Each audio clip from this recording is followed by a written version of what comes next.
getting it to run through my headset. Let me restart. Good evening, everyone. As always, having a little bit of communication and technology issues. Never fails.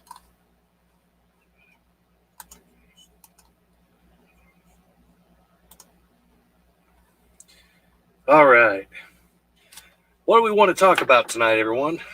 There's a lot going on around the world with the Cuban Freedom Crisis. How does that relate to prepping? Well, prepared people are going to be able to withstand the hordes. Hey, NWA Prepper, how are you? Tactical Homestead, great to see you. Anyone feel like jumping in here? If I can get my computer gremlins to quit acting up. Papa Joe, how are you? Hey, how are you? Great, you? Oh, we're making it, man. We're making it. I figured out the technology thing. Hi, everyone. This is a good friend of mine, Papa Joe, who approaches everything from a common sense standpoint and will tell you just like your grandfather would. Yeah, I tend to look at the big picture of stuff before I freak out on things. Absolutely. Let's see. That's about all you can do. Yep. How you doing, Joe? Hey, how are you, sir? Doing good, man. I'm getting a big glare off my glasses. That don't help none. Not at all. Don't help none. Let me try that. Just don't expect me to read nothing.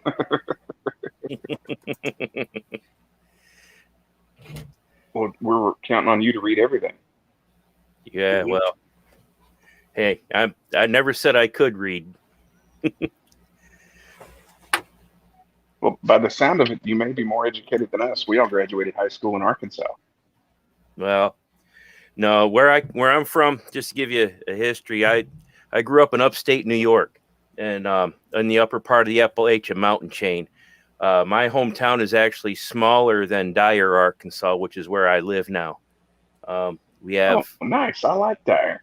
Yeah, we're small mountain people, but we're in upstate New York, and in New York there's a fine line between New York City and upstate, and that line's called the town of Poughkeepsie. And that's why I did 21 years of active duty military, and I retired, went back to New York, and went back upstate. And I'm thinking, man, I'm just going to work on the dairy farms, going to chill out, And no, but apparently after 9/11, all the city folk from New York City, New Jersey, Connecticut, Massachusetts, they all wanted that land. They all want the peace and quiet. Well, and this is something I warned Robert about as I'm watching Arkansas politics. Be careful when those people start moving around. And Texas is kind of running into the same thing. Texas has almost put up billboards saying, you're welcome here. Keep your politics out, because what they did in New York is they brought all that stuff with them. They brought all that stuff up from the city. Right. And I'm 21 years in the military, and I couldn't buy a gun or get a hunting license. I said, no, it's time to go. I got That's moose. Ridiculous, man. Yeah, I got moose and bear in my backyard, and they're telling me that, coyotes are coming in, and you're telling the farmer that he can't have, a gun, really? No, the coyotes up there, and the wolves will actually come up into the rural areas.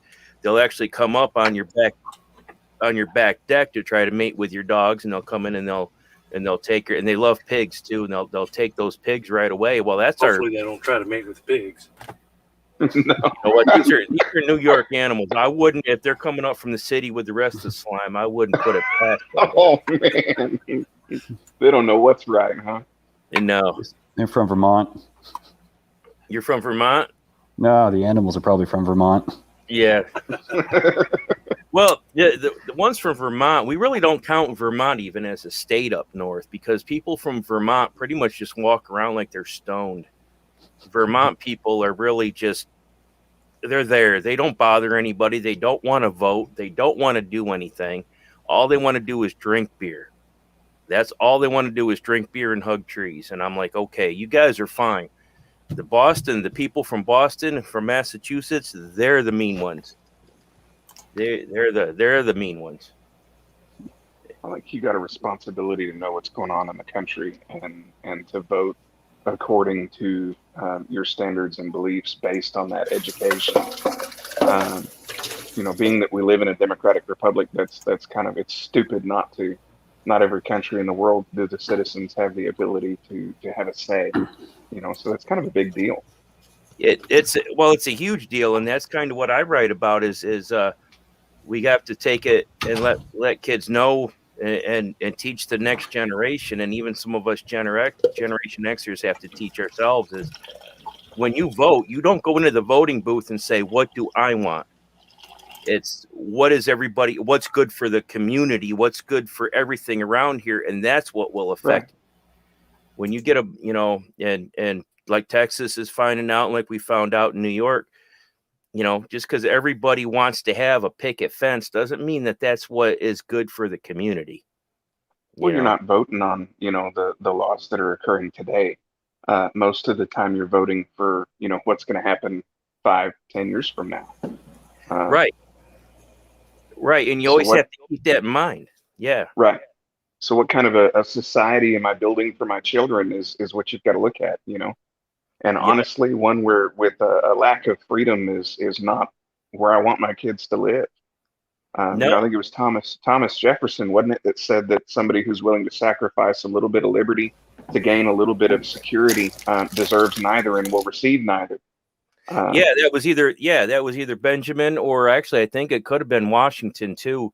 But Washington shared the same view, the exact same view. Anybody not willing to march, well, then you don't need a part of this. You don't need to be a part of this. You can't claim the benefits and not be a part of it. And as far as everybody, I think I can speak for everybody here on this. As far as everybody who doesn't like America that lives here, feel free to leave. There's plenty of other countries out there that follow whatever ideal system that you do, and you can just go over there. That's fine. But that's not the thing. They don't want to leave. They want to change everyone else to suit their needs. That's not how the world works. No, it's not, but they're trying to change it that way. Right. Well, and I think the bad part about it, Robert, is that we let them. We don't want it. We're Americans. We were raised as good hosts. When you think about it, and somebody comes to your house, and even if they're rude at your picnic, you let it go to a certain point. Right. And the problem with that is, like I teach my kids, the problem is that if you don't catch it soon enough, now you're stuck with it. Now you're the jerk, and nobody's going to listen to you. And that's what we've done in America. We're trying to appease everybody. We're trying to be polite. Well, we've been polite for too long, and now it's time to say, okay, we've been polite. You've overstayed your welcome. Yeah, you bring up a good point. Speaking of which, how's my audio coming in? Am I echoing at all? No, I'm hearing you good. All right. No, you're great. Great. Yeah, I guess I can't do video and audio at the same time. Anyways, Joe, you do a great point. And I think a big thing, like you talk about courtesy and everything, is the fact that a lot of us just don't want where we're at to change. So we don't necessarily vote because the options we have are either more regulation or an advancement of the current regulation we have. And a lot of the times, I think a lot of us are in the mindset of it's not a problem until it's a problem. And everybody that doesn't like what's going on, even though it's not a problem to us, votes on it. That's a valid point. And I one of my very first podcasts was exactly about things like that. Is just because there is the lesser of two evils theory, we tend to forget that us as Americans, we can make that third option. We don't have to listen to the media and everybody else. And there's actually ways in the Constitution and state laws and all that. And I don't know what they are exactly, but you can walk in and put yourself on that ballot. Well, as far as the ballot goes, I mean, there's even a write-in option where you can write in who you want. And there was, I think it was either president or governor, but there was I think it was governor. There was a fellow that was in prison that was nearly elected governor of I think it was California, if I remember right, in the 60s or something like that, for write-in. And dude was in prison, you know. So right. And that really does scare the new wave. I call it market politics, because it's not real politics. It's all about marketing. But yeah, that's how they do it. That's exactly, you know, they get scared about that, and that's we can learn from that. We can learn from that, and that's what I tell my kids, and that's what I tell people: get out there, because if you just have somebody just even stopping a vote, my problem right now is that there's too many laws, there's too many fixes. Oh, of course, agreed. 100%, our government was not designed to just sit there all day, every day, and make new laws. No, and like, you know, in life, and what I teach kids is in life, the more steps, the more fixes you put into something. Like my son with the race car, the more you fix it, the more it's going to break. Right. The more problem you're going to keep it simple. Sometimes the simple answer is to take that air conditioning unit out. We can disconnect it. We can do whatever. No, just take it out. Just don't deal with it. And that's my problem right now, is we got so many laws because we think we need to deal with stuff. We don't need to deal with anything. No, just because you're offended, not you guys, but just because somebody's offended, I don't need to deal with that. That's your problem. Get a priest or a counselor. I don't need that. We don't need a law for that. Oh, heck, man. To parallel and illustrate your point, compare a vehicle from 1992 to a 2021. Right. Yeah. You wonder why so many 92s are on the road and so many 2004s are not. Yeah. Yeah. Or even a Generation Xer. I mean, these guys, I go to the racetrack and I see these guys with these old Chevelles and stuff at the speedways. And they're like, can you fix that? I can fix that. That's easy. You know, you got fuel, you got spark, you got air. That's it. And everything's either a 3/4 or a 10 millimeter. Exactly. You know, I got all the tools in my toolbox right next to a 12-pack of cores. We're good to go. I can get that thing running. Now my son's little Honda Accord. That's no, dude. Go call your friends. I can't. No, I don't know. Can't help you there, bro. But yeah, that's where I stand. Is we need less laws, you know, and more accountability, all of it. You know, that's what I've been screaming about forever. You know, even with like Second Amendment, you don't need any more laws. If a bullet's in a chamber and it goes off, that's either murder, manslaughter, or take them out back behind the woodshed and tell them don't do it again. You don't need a new law. There's already laws there. The laws are in place. Hold the person accountable for what he did. Right. Well, and that's the thing is a lot of times we rely on our government or whoever to hold people accountable, and so that means that I don't bear any responsibility myself. Is a huge mindset going around right now, where we need to take responsibility for our actions and say, you know, Papa, if you say something that offends me, then I need to do a little bit of self-examination and figure out, hey, why did that hurt? You know, and understand that it's not necessarily a problem with you or a problem with me. You know, even if we disagree, we talked about this a little bit last week, that we can disagree and still work together. We can be offended by each other and still move forward. Exactly. You know, that's kind of the principle that our country was founded on. Exactly. And that's the way it should be. And that makes, you know, not to segue into stuff, but I mean, that makes, to me, prepping a whole lot easier, because if I have the intestinal fortitude and my kids have the intestinal fortitude and the social skills, that's less burden I have to take on. Right. I know we can develop a community. If I'm a mean old man, or if I'm Karen over here passing laws, Karen down the road passing laws, I'll tell you, shit hit the fan. I don't care. EMP, riot, I don't care. Shit hit the fan. She's my roadblock. You know, that's how that's going to be. Now her husband, who likes to have beer and chill out, okay, we got some protection. You help me, I'll help you. You run out of food, I'll help you. Whatever. But no, Karen down the road, or some of these Karens on our city council. Yeah, I said that, Robert. they're roadblocks. They're now road guards on the 64 out here. They're not, and that's where we need to go. Have some intestinal fortitude instead of passing a law. Why pass a law? Why send the cops over? Cops need to be going up there on that hill to getting those meth heads. They don't need to be down here asking me about my dogs and my guns. Straight up. Although side note, I need chickens, guys. My uncle's dog just killed 12 of them today. So I need chickens. He got my rooster, man. My big black rooster. I am so mad. Got that big black rooster. The whole neighborhood loves that rooster. They love it. They can hear it all over. I don't know if you can hear it down your way, Robert, but they love my rooster. And that pit bull just took out my rooster and 11 other chickens. I'm mad. Hey, Papa, check your PMs. It sounds like you need a dog. Yeah, I caught it this time. Havoc. Oh, sorry. 2 weeks in a row.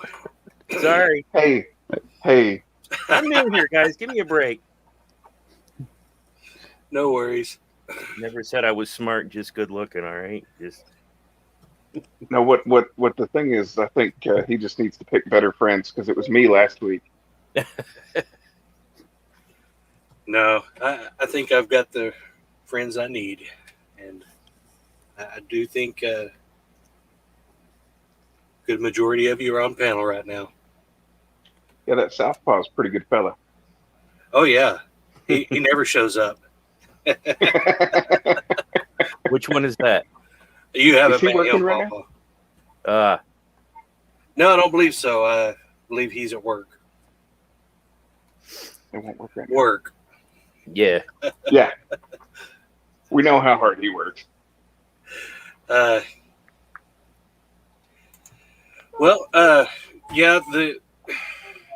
we have entirely too many laws. If you want to get into local law, that's one thing.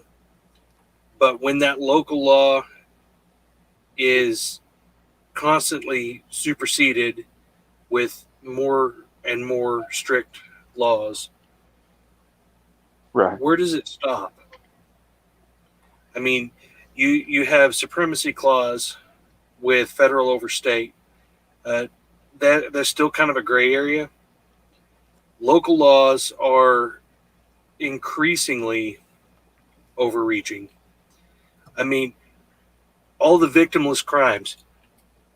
How many people have grass taller than 4 inches right now? Well, I mean, if Guilty. a quote unquote crime is really victimless, is it really a crime? No, it's not. No. Because now we're talking about whether or not your dog defecates on your property, and who's that really hurting? Now, if your dog comes over to my house and takes a Duke in my lawn chair, I'm not going to be pleased.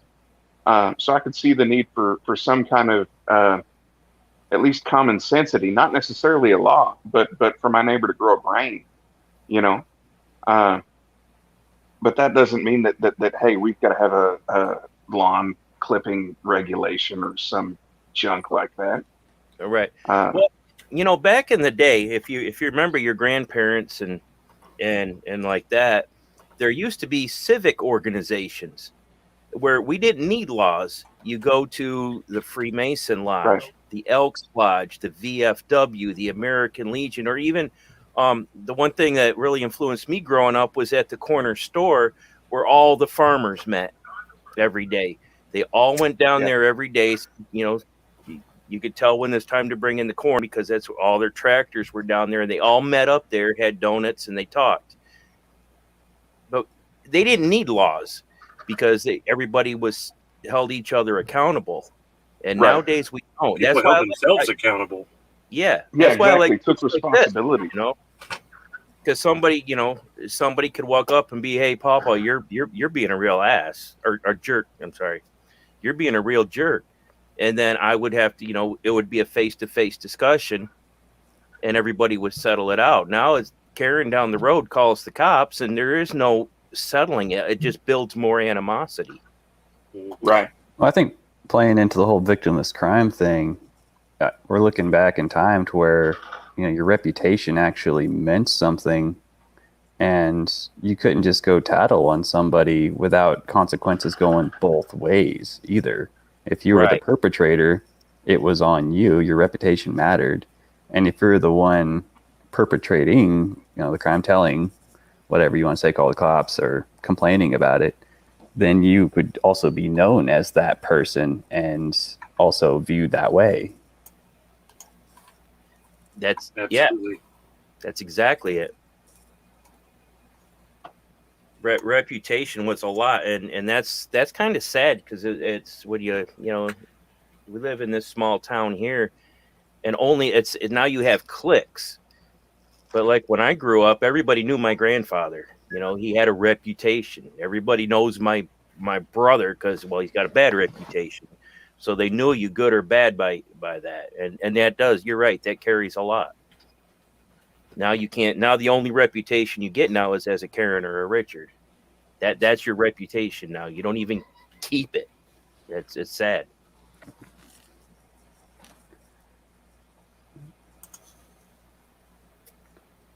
Overall, Living, you look really familiar. Well, you don't look familiar at all.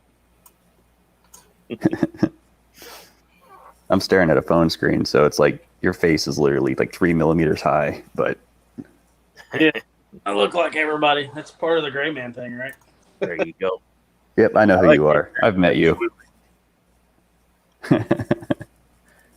That's funny. You know me, I know Badger, and you know somebody we both know. Sorry, guys. Did you hit the done button? I keep hitting done for some reason. No, You I wanna went be back done? to my Discord, and I can't have it and this open at the same time on my phone by nature of the link. So I have trouble with both. Yes, see, it was a I've bunch of junk. before, and all the YouTube lives are way different. So I'm trying to Yeah. figure, like, even do the chat. And every time I go to chat and try to get out of it, I want to hit done, and that's not the right button. Right. It was hilarious last week. I probably exited out 3 times because I kept pushing the wrong button. Yeah, I was a robot because I was on my computer. Is there Is this another? better at all, Havoc? Pardon? Is the quality of our internet better? Absolutely. I can hear tactical, and I can see and hear you. I'm not pixelated. Well, not any more than normal. Oh, thanks, man. That's just my face. No worries. Oh, I understand. I've got a face for radio. But back to preparedness. I mean, I know that we talked about laws and things like that, but really in some kind of a situation that we need to be prepared for, we do need to be prepared for whatever the law is as well. I was an EMT for a long time. And so we had to be prepared with the laws because the Good Samaritan laws don't work the same for healthcare professionals as they do for the average Joe on the street.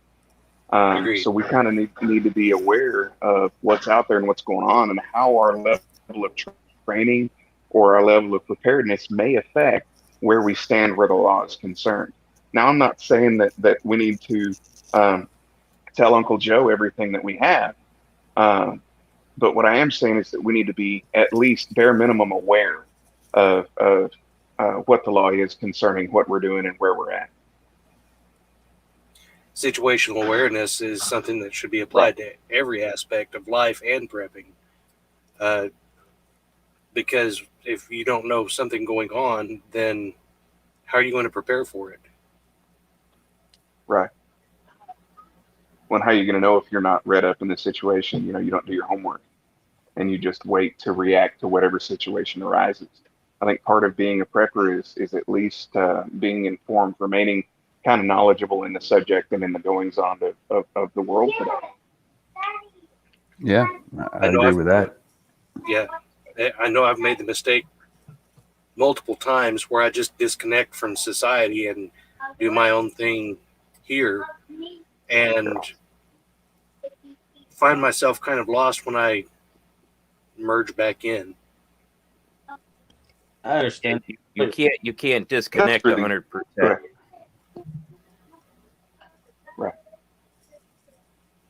Well, you can, but it's not a service to you or any kind of preparedness at all.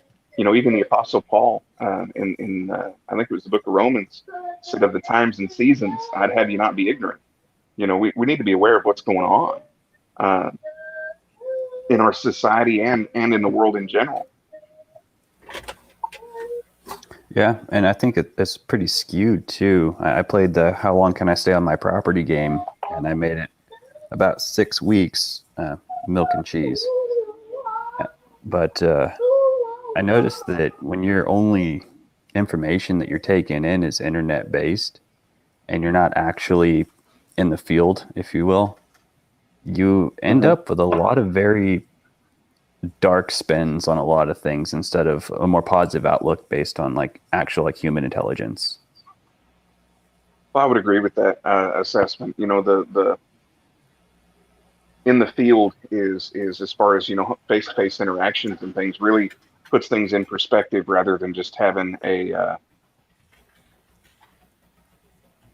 media input where you could be pretty altered in your perspective.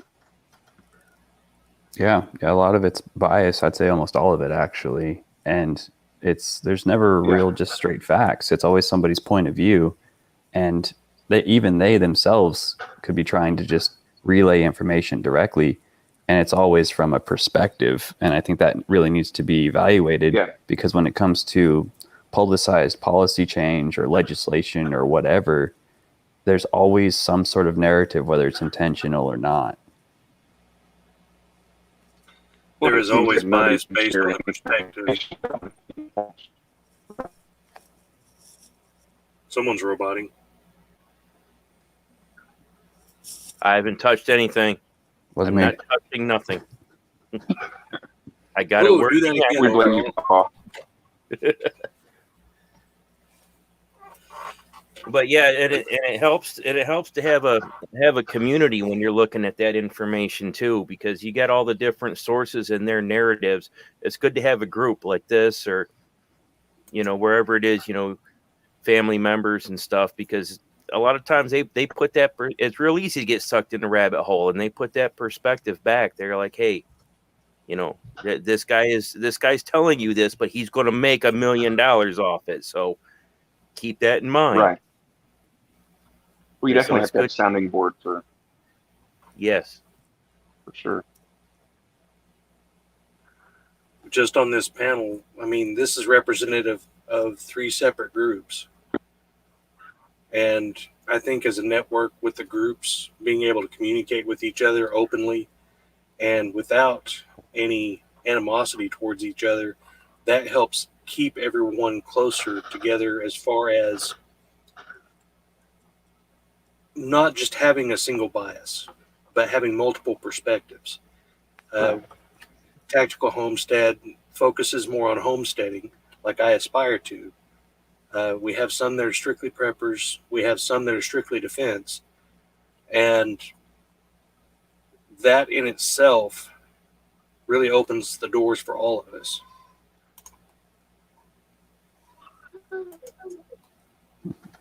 I think overall it's pretty homesteady too.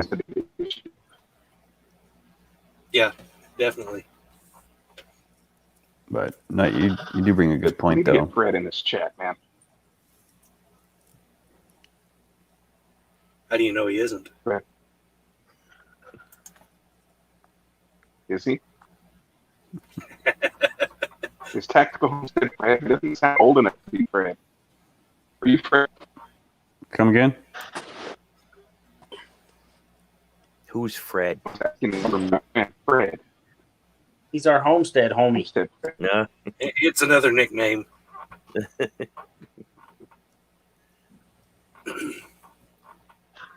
NWA, I know I keep picking on you. I watch a lot of your videos, and from the medical perspective, I think your group and those that surround you, y'all really hit it on the head as far as the medical and organizing the way you do your preps. I just want to give a shout out on that. If y'all haven't seen his videos, take a look at those. Yeah, I poked around on his channel, and yeah, he's got the medical stuff nailed down for sure. Who is that?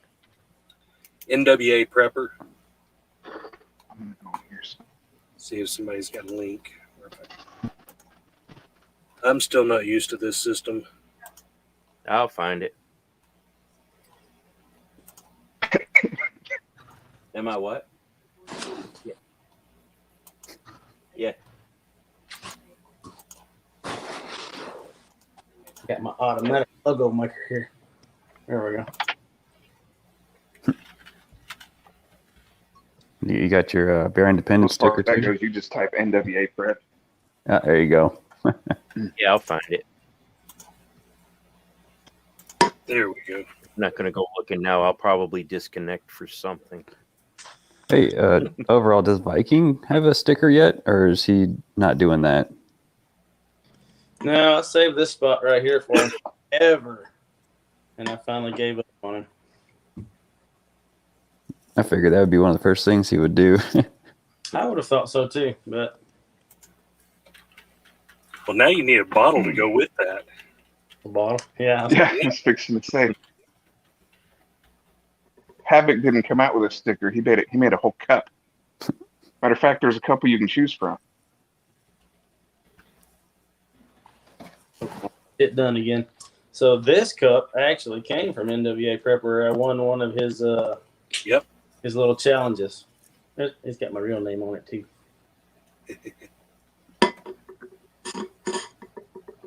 I've had that thing a while, haven't I, NWA? Quite a while. It's been what, like 2 years? Held up pretty good.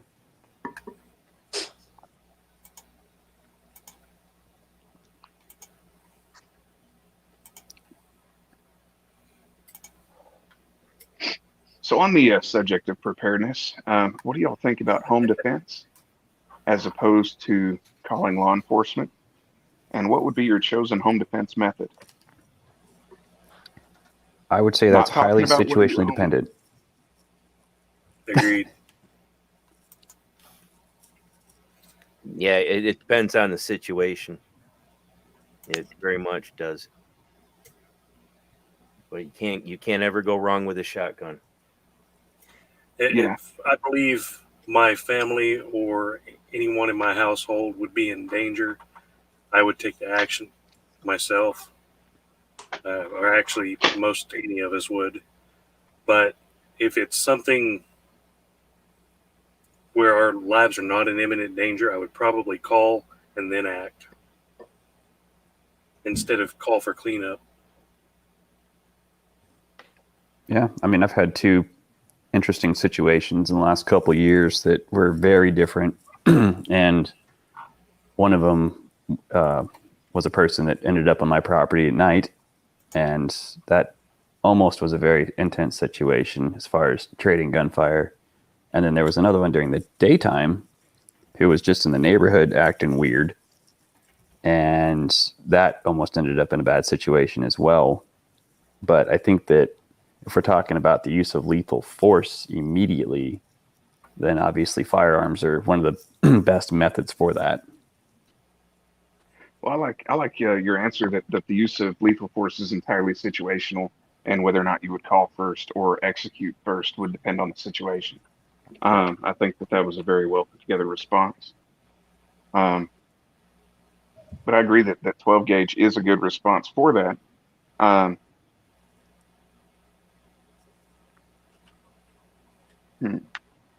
don't know if it's so much a use of force or a show of force.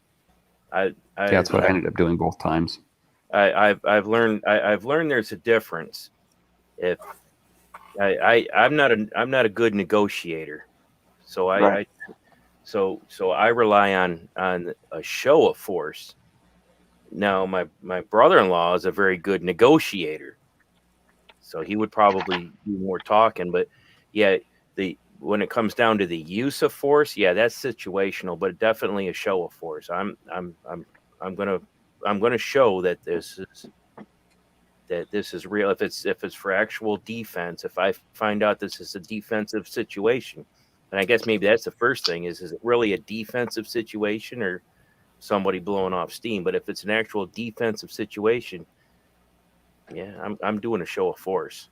I'm not letting anybody take control of the situation. I'm taking Exactly. control of my Right. situation. And if good evening, farmer's son.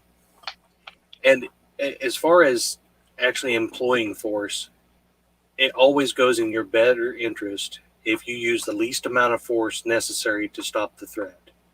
Because if they end up suing or anything like that, even law enforcement would look at it in a more favorable light. Say if it did have to progress to something more dangerous to you or the other, always use the least amount necessary. That way you can say, I did the steps trying to save this person's save this person from injury. Right. And So I mean, fear we is have an excellent motivator. a pretty close-knit community here. You know, there's really small town, smaller than Dyer even. Um, there's 87 people in city limits, and we had an issue here that my first year as pastor, where somebody had come up to the front door and was trying to open the door at 3 o'clock in the morning. I happened to be up. I was sitting in my recliner next to the door. I just started hollering that for Tabby to call the sheriff's office. That's my wife, because we were going to need a coroner. And when I opened the door, it's just beating feet. That's all you can see was the bottoms of feet running away. And you know, sometimes that's enough, but I don't think that you know, there's a lot of people out there that would say that in order to defend your home or to defend your property or whatever, that you're best not to respond or give them whatever they want. I don't think that that's the right answer. You know what I mean? There's always a right response, and I think Yes, like I that. like that. Yeah, NWA flashbangs and potty britches work very well. But I think that calling for the sheriff's office, you know, whoever it was not expecting anybody to be awake at that time. So and we haven't had a problem since then. So I don't know if the word's gotten around in that community that, hey, you don't know what to expect over there. Out at Dad's house, what he's got to worry, he's super rural. So what he's got to worry about more is poachers more than anything. So that does require a firearm response because they're armed too, you know. Yeah, that was the second incident I dealt with, as a matter of fact. Yeah. And I mean, that's not something that had to be discharged or anything like that, but it definitely comes into perspective as far as who's on the receiving end or what other party are you dealing with, you know, what the situation is. Yeah, I mean, I'll give you a 5-second cliff notes on that. It was about 11 o'clock at night, and there was a group of people. I believe it was 3. I'm not 100% sure. Pulled up to the south area of my fence, and my dogs were going off, and they got quiet. And I was like, okay. I go outside, and I hear footsteps, very distinctive footsteps. So I go back inside, get my my NVD. I go look down there, and I see somebody wandering around my fence line with a rifle. So at this point, I'm like, okay, what are they doing? They're probably poachers. I go grab my rifle. I go back out there. I wait for a second, and they're getting ready to assassinate some deer about, I would say, 150 feet from my back door. So I turn my laser on, walk it along the ground, point it up at them, and say, get the hell off my property. I mean, the hardest part with a poacher, or at least those at Dad's house, were then when they were spotlighting, is they were spotlighting the house. You know, had there been a deer there, they'd have fired, and it would have been absolutely dangerous. You know, talking about life threat type situation. Yeah, they were shooting towards my I'm house. sure it was. At the point. Yeah, in your situation as well. And then the other thing is y'all are probably the same kind of people as my folks are. Is if somebody had knocked on the door and said, "Hey, man, we need meat," it would have been provided. You know, it wouldn't have been an issue. Yeah. But my thing is I didn't know if they were intoxicated or under the influence. And as soon as I realized that they were more than likely poaching deer and not trying to break into my house and kill me immediately, I didn't want to shock them so bad that they shot at me out of fear, but I did want to make them nervous enough to realize that that was not a safe place to be. And that was one of the very few. Yeah, and that was one of the very few incidents that I think having a visible laser on your weapon system is absolutely advantageous, because it allowed them to know that, hey, I mean business, but it's not immediately like a shock and awe experience, such as a white light. Right. Because, I mean, I snuck right up on them. I was probably 75 feet from them when I did it.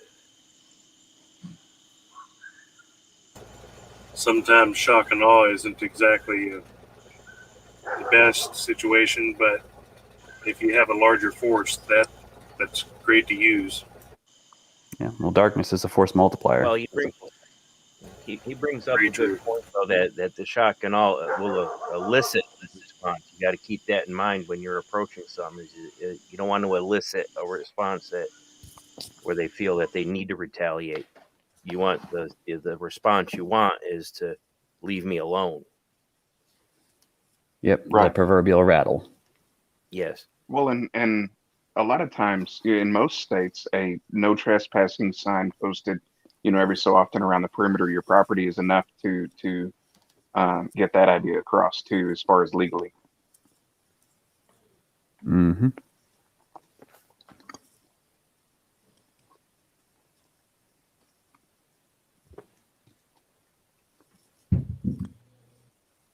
But definitely, Lone Wolf go. He just kind of popped in and popped out, didn't he? I pulled him back out because he didn't have anything connected. Sounded like I got heard my kind of connection. Have a good night, Jess. Thank you for coming.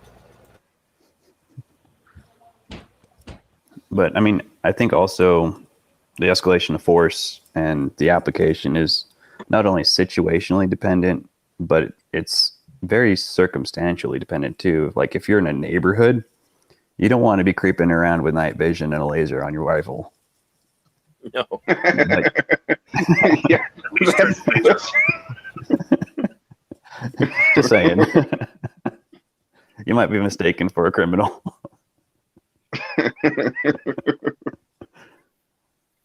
Oh man, that's funny.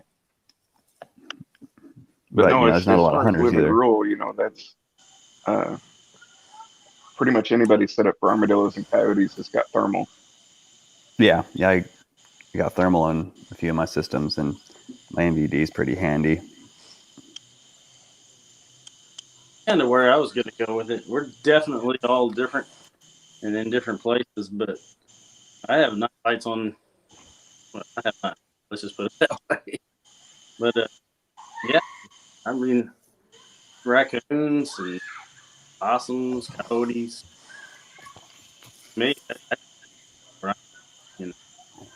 But I have a bump in the night hit, whatever.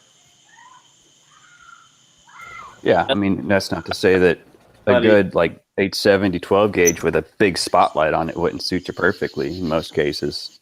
Right. Well, especially, in a poacher type situation when your objective is to let them know you're there. A huge spotlight and, something that's chunky like a 12 gauge, you can hear that action from a mile away. That'll get the point across. That'll at least let you know where the situation's going. That's why I prefer the shotgun. If a loud voice and a 6'2" man with a 12 gauge going click click, if that doesn't alleviate the situation, at least it lets me know, okay, what am I grabbing next? What am I doing? Right, I know where this is headed now. Yeah, either he's running down the road, in which case I'm grabbing a beer, or hey, he's not scared at all. So okay, now we're time to open up the armory or loose Hey, I the found dogs some. or whatever. I But found some really what if good. they're deaf?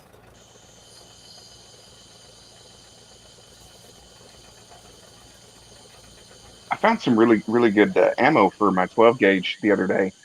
Um, if I remember right, Federal makes it. It's a Magnum buckshot load with nickel plated shot. Um, that way, it's a little smoother going down the bore. You know, you don't have quite as much friction and resistance. And then the other thing is, if God forbid, you've got to deploy it, the system, and whoever it is lives, you don't have to worry about lead poisoning. So that's nice. It's as far as that goes, there's a little more safety uh, on that front. I don't think you have to worry about lead poisoning with buckshot. Well, I'm just saying. Yeah, I run a high brass number 4 that's steel in mine, just because in my application, I'm a maximum of maybe 30 feet out of an 18-inch barrel. So I'm looking for extremely close range devastation, but buckshot, absolutely. If they're 50 plus away, it's perfect. Yes, high brass double out buck. Yeah. Yeah, that'll throw it 100 feet easy and still be pretty devastating.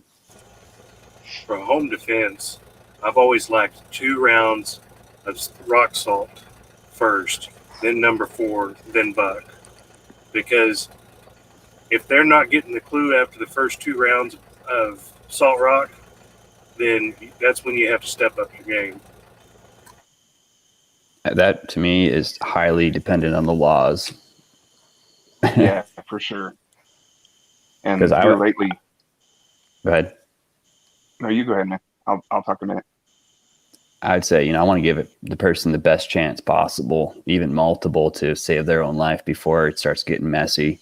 And I think more aggressive warnings, whether they're physical, psychological, or whatever, is absolutely within that realm of escalation. And pain is a great motivator. In the middle of Right. the night, a shotgun racking is your best psychological warfare there is. It's pretty effective. yeah. But I would put physical injury of the perpetrator probably at the bottom of the list.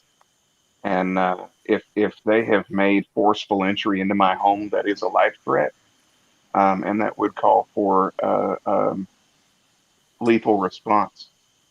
There's 2 reasons for that. Number one is, should he come back afterwards, he's got a good idea of what I've got, where I've got it, and he could have an entry plan at that point. And number 2 is we already talked about legal purposes.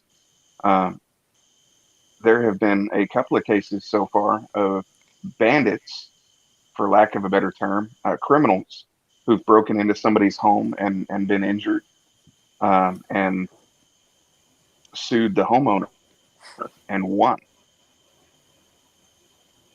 That's why you make it count. Right.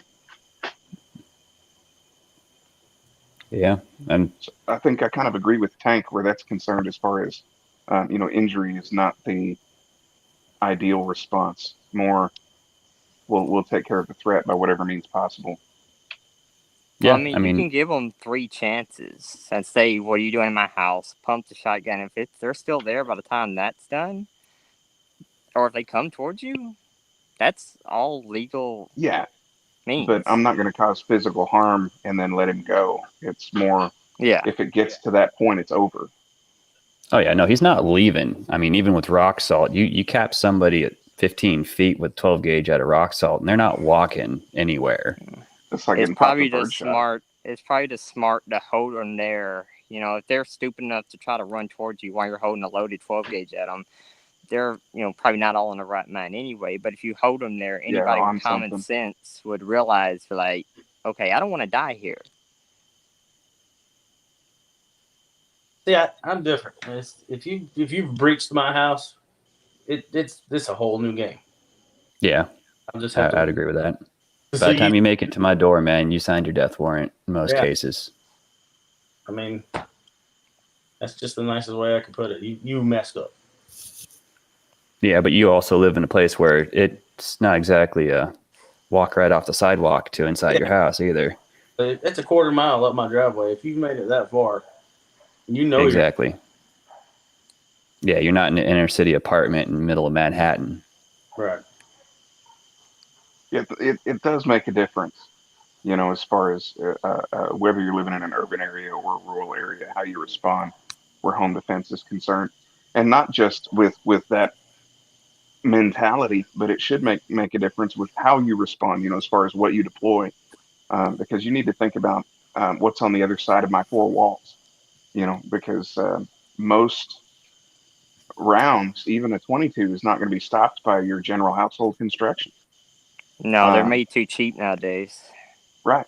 So, I mean, we've kind of got to take that into consideration, and that should kind of change what you have in your or at your disposal. Yep, I believe that's what Rule 3 or something like that of firearm safety. So your target, what's beyond it. Yeah.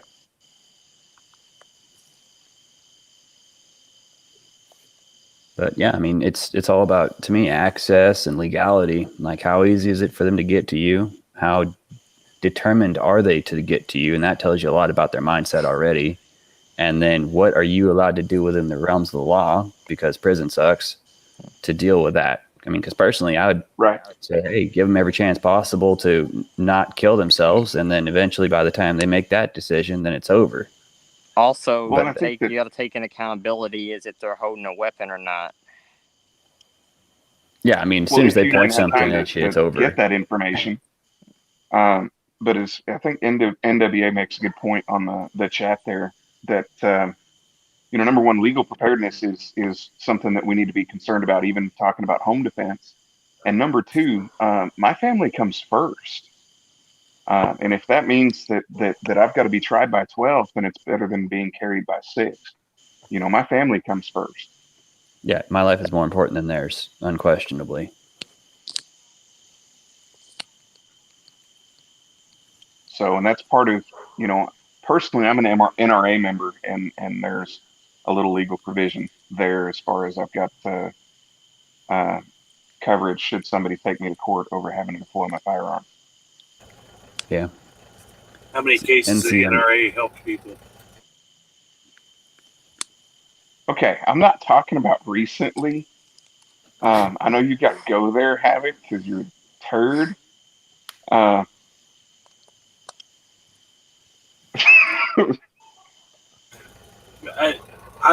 not discounting.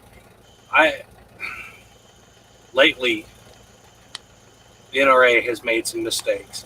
And it's not because they had to close down to get out of New York. That was a contractual deal. They had to. That I understand. But it's the politics that they have inside that I have issue with. Plus, they are no longer helping the normal home invasion case. But places like USCCA and the other smaller ones, Legal Shield, they do. So I would put more faith in those than I would the NRA, personally. Well, my dad talked me into it. And we use that for an excuse. A lot of ranges, you have to be an NRA member to be involved with the range. And I understand that too. But, yeah, I'll shut up now. Well, I got a kind of a hot button question to ask, and y'all don't have to answer if you don't want to. But what's your line in the sand as far as, let's say, law enforcement invading your home? I think that's situational too, because here it's not happening unless they've got a warrant and a reason.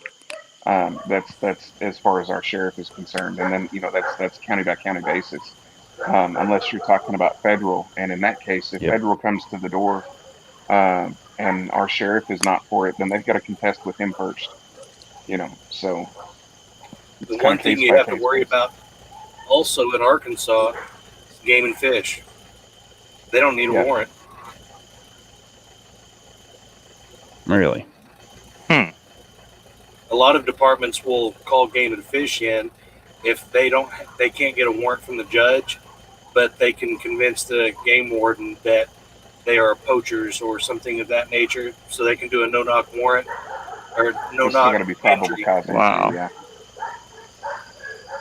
No, Kind of like, there has to be a suspicion.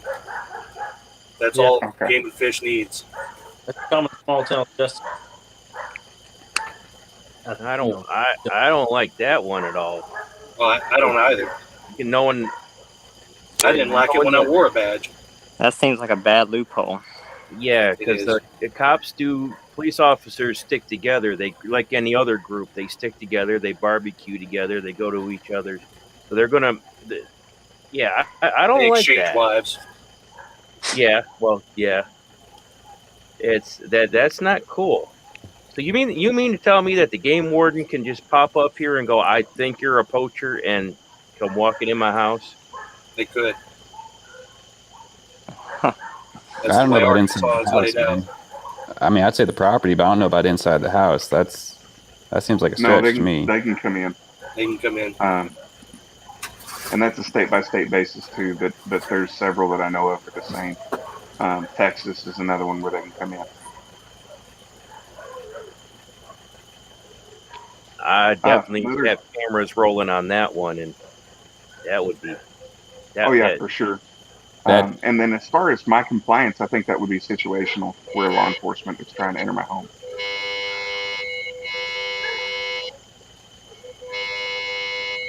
What in the world? Who is that? Somebody answered the door. Sounds like somebody's rubbing clippers on their phone. We got a tornado coming?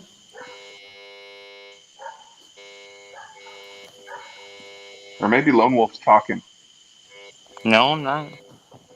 I was playing, you've been having connection issues, man.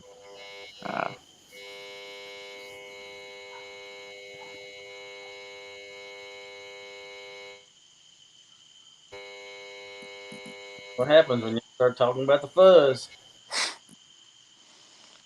Probably already on watch Congratulations. list.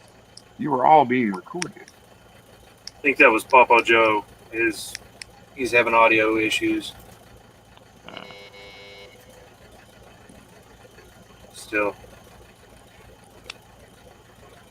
So, Papa Joe, you can just thumbs up and emote, thumbs down, and Emote, yeah.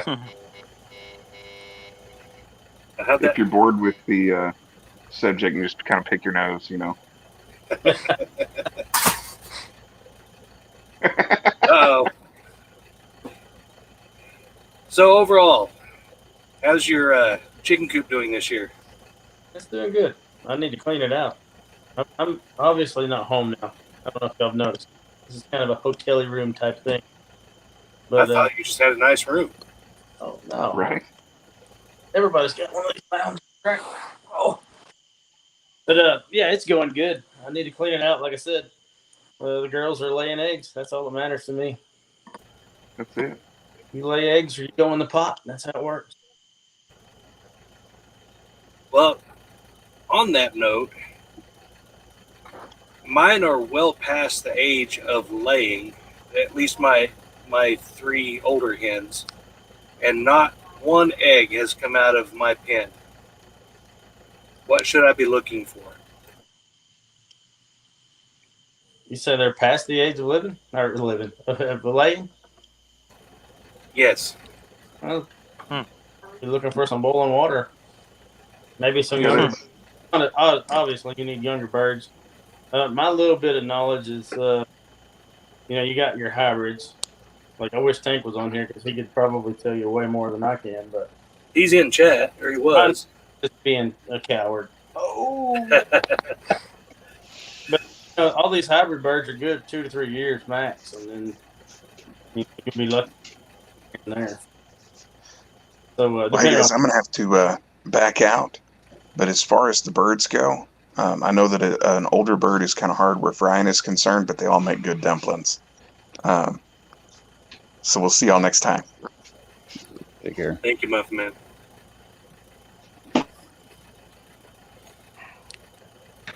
So Well, you're I saying, say like- they're past age of laying. They are 8 months old, 9 months old. Oh, so they're not producing. So they're Not young. producing yet. Hmm. They're still fairly Okay. young, but I mean, got the you. rooster out of the 4 is crowing, and I have a dozen other pullets that are 9 weeks that just went out last weekend. Okay. What are you feeding them? The adults are getting 18% or 16%, and I'm still feeding the pullets starter right now. Do they have a calcium supplement? The 18% laying pellets, but no other supplements. Or are they hot at all? They are spreading their wings a bit. They're getting a coop right now, kind of inspired from overalls. Gotcha. Are they able to free run any? Free range them? They have a 40 by 50. A 30 by 50 pen But nowhere. yard, and there's only 16 birds total. So Is that air conditioner loud? Can you hear that? that's I probably can hear it, but it ain't bad. Okay. What I was going to say was, I think mine started laying about 8 or 9 weeks, and I thought they weren't laying, but I was letting them out every afternoon when I got home for a little bit, and they were running around the woodshed. I found like 24 eggs in the woodshed. So I mean, there's that too. So keep your eye out for where they might be laying somewhere else. If They could just. Go ahead. Are you there? Me? Yeah. If they can, I was saying if they can get out, you just make sure they're not laying somewhere else. And they may not be able to get out. I was just mine were able to go wherever they wanted. Okay. Yeah, we have too many hawks and eagles around that I know they wouldn't last long. Plus, dogs just run around. Yeah, typically the young ones, I mean, their breeds lay at different ages ranges, like all throughout. There's no real like set mark depending on what breed you have. But I noticed that a lot of mine, if they're young in the spring and that you have like a hot summer, they generally don't lay until it starts to cool down a little bit. Okay. Papa Joe said he kept losing his connection, so he enjoyed the chat and like to join in the future. We'll go over OPSEC in the meantime. Yeah, Tank's got a good one. Fake eggs. I That's have also 2 ceramic eggs in there. good deal. And you don't have any shells or nothing, right? Pardon? You don't have any like egg shells or anything that have been previously laid that are been found in the coop? None. Okay, so they're not eating them then. I was thinking either a snake is getting them or they just aren't laying yet. If it is a snake, those plastic eggs will work good. Well, I still have both of those, so that's probably not it. Lone Wolf, are you the same Lone Wolf from the Discord chat? No. Well, have maybe. we met in person before? I don't believe. Okay. That's why I took ARPrep back off. We have another Lone Wolf that well, I am in a Discord, but that's not my name in there. Okay. Understood. Yeah, I kind of use multiple names through things to keep stuff tripped up. Paranoid like that. That's probably a good policy. Everyone knows this name has been associated with my real name for so long, I'm not even real worried when someone slips.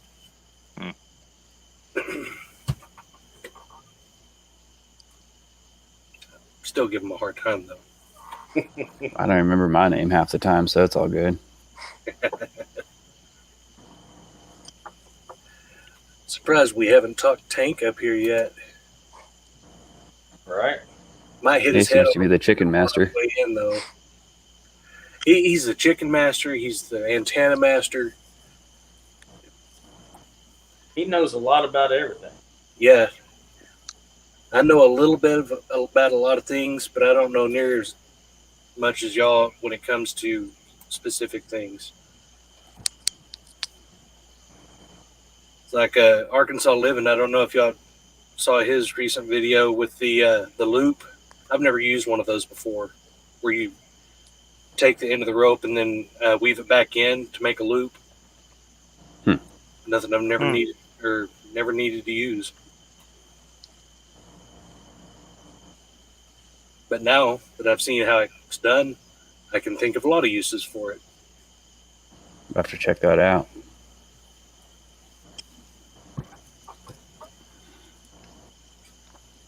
I haven't seen it. I'm assuming it's like weaving cable back together. Kind of. You've pulled electrical wire through conduit before, I'm sure. NWA.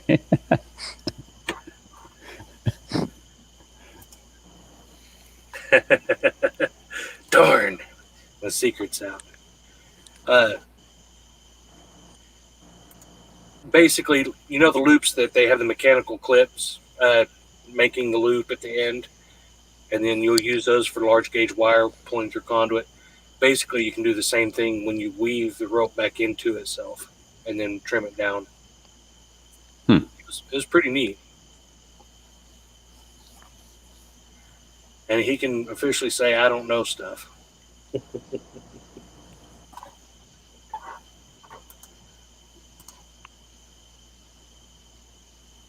I keep getting the notifications for chat, but my chat doesn't change. I'm still figuring this StreamYard thing. It's so weird. I've learned not to hit done. Learn not to what? Not to hit done. I keep wanting to hit done.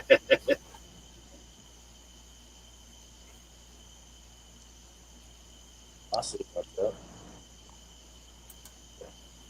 And Tank, I just now saw your questions on that. They are Rhode Island Red and Leghorn mix. The four older ones. Now my 12 pullets, they're all Barred Rocks.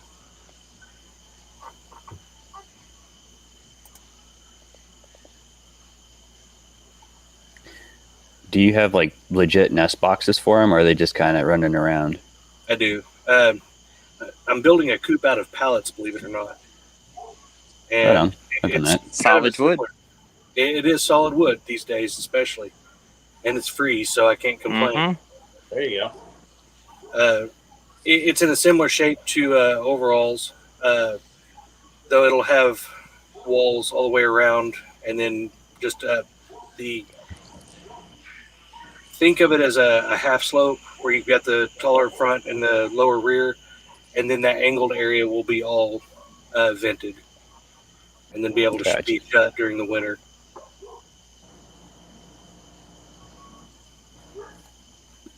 Yeah, I was just curious because some breeds are really weird about like laying in nest boxes. Other ones will just pop them out right in the middle of the coop, but others like they won't lay unless they have like a nice little place to do it. And I forget if the Barred Rocks are like that or not. The Barred Rocks, Red, sorry, seem to be. Oh, go ahead.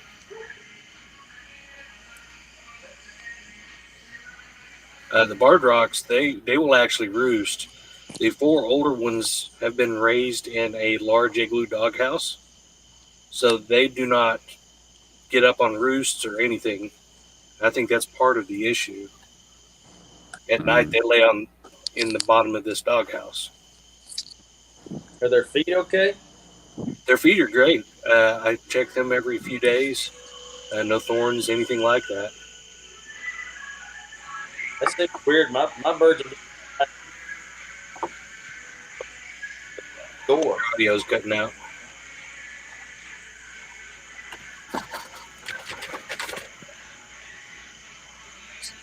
Sorry, your audio cut out. I don't know. I can hear crickets.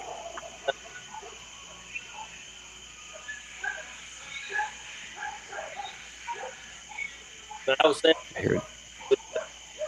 the highest place arrow button. you very much, Mr. Roboto. Now I heard that. There we go.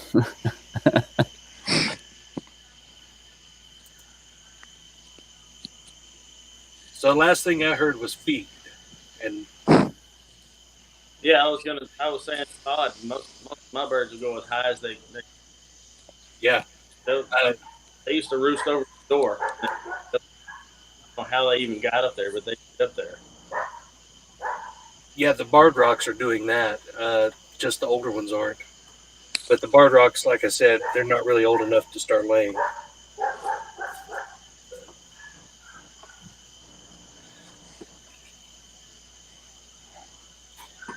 So, question to everyone.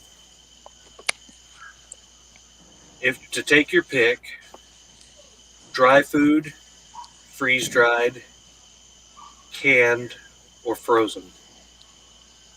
You can only pick one. It was what? Dry, freeze-dried, canned, or frozen? Yes. Can I jump in? I mean, Yeah, that's for everyone. so I think dried, as far as all that, you plant beans, you can continue with your crop. Frozen's clearly out for me, and I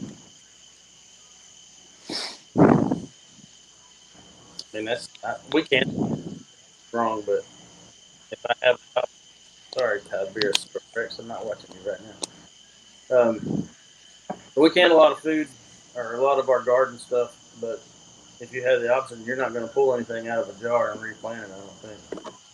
So I think that gives you the option to eat it or replant it and go on. Yeah, that's where I am as well. And drier food would probably be cheaper than freeze dried. Absolutely.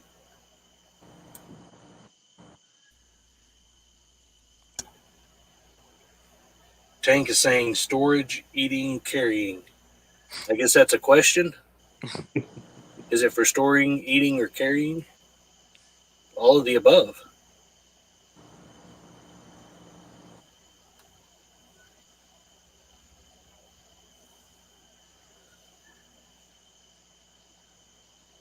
It'd be easier if you just join us, man. Absolutely. I mean, you don't Then we even can have to be on video.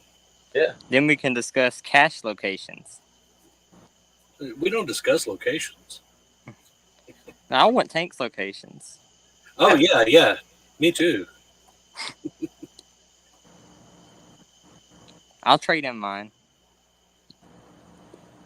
But mine probably won't be as good.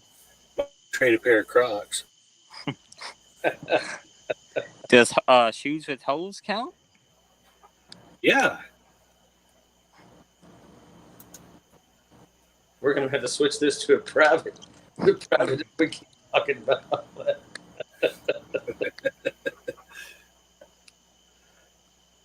We're not talking about the coins. Oh, by the way, I am actually working on a prepper coin. Yeah, crypto's gotten big now. Yeah.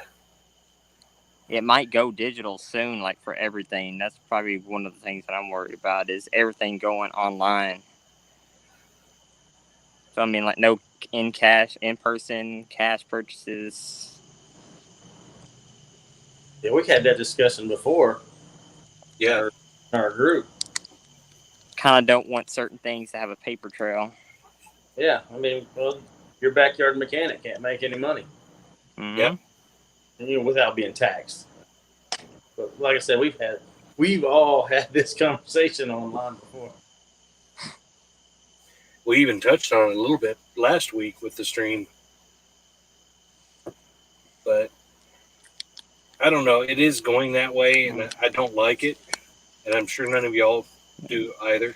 Probably the biggest thing, too, with all these cyber attacks happening, if everything was online, all they'd have to do is hit one thing, and then everybody's done pretty much. Well, yes and no. That is the one good thing about cryptocurrency is if you still have a power source, whether it be solar, you can still keep your wallet with you on, say, a Pi or something like that, even a thumb drive. You could still do exchanges, even in a mass power out scenario, as long as you can power that one device. I know nothing about that. I may be young, but tech is light years from my mind. And, well, you're doing good by getting on here. This takes a little bit of learning. Yeah. I mean, my mom used to tell me that, you're born today, but you were supposed to be in the 70s. I mean, I hate new stuff, new cars. Some new cars are good, but mainly I like the older stuff because it works. It doesn't fail all the time, and if it does, it can be fixed fairly easy. Until it gets too old, and then no one knows how to work on it. And then you just buy another one. Yeah. Or jury rig.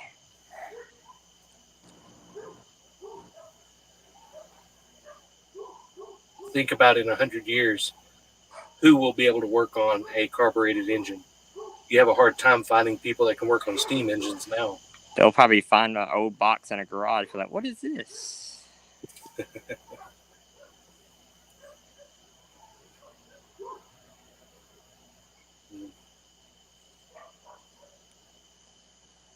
Well, does anyone have anything they would like to discuss, or we want to go ahead and take this back into Discord? I'm kind of just got in here because I could. I understand. Surprised it worked. Well, I mean, I'm thankful that you weren't someone that came into the stream and decided to show your little... Yeah, that's happened on a few streams I've been in.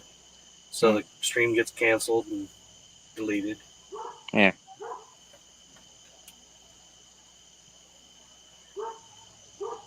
Yeah, well, I guess if we're slowing down.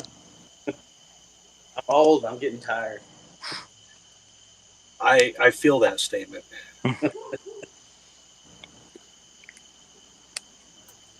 Well, guys, thank you for the stream. Thanks for hosting.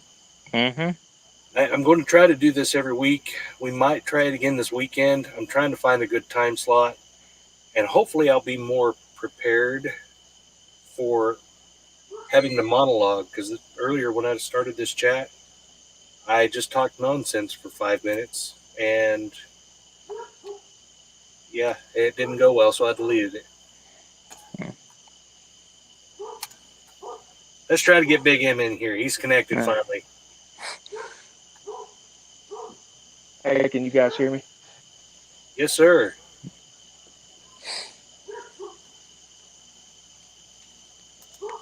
Welcome. I'm struggling with this.